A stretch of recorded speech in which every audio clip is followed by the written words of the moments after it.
ലോക്സഭാ തെരഞ്ഞെടുപ്പിൽ കേരളത്തിലും തമിഴ്നാട്ടിലും രാജസ്ഥാനിലും ബീഹാറിലും തിളക്കമാർന്ന വിജയം നേടി ഇടതുപക്ഷ സ്ഥാനാർത്ഥികൾ.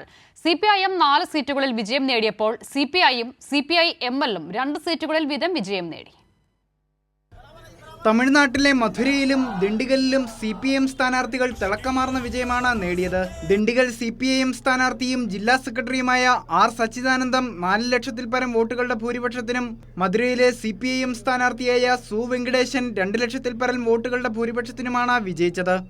തിരുപ്പൂരിൽ നിന്നും ജനവിധി തേടിയ സിപിഐ സ്ഥാനാർത്ഥിയായ കെ സുബ്ബരായൻ 1 ലക്ഷത്തിൽ പരം വോട്ടുകൾക്കും നാഗപട്ടണത്തു നിന്നും മത്സരിച്ച വി സെൽവരാജ് 2 ലക്ഷത്തിൽ പരം വോട്ടുകൾക്കും വിജയിച്ചു.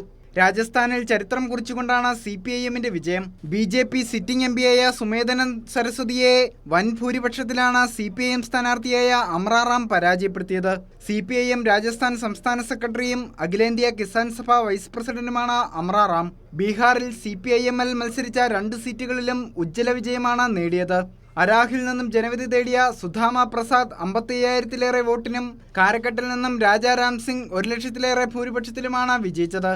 News desk Kairali news.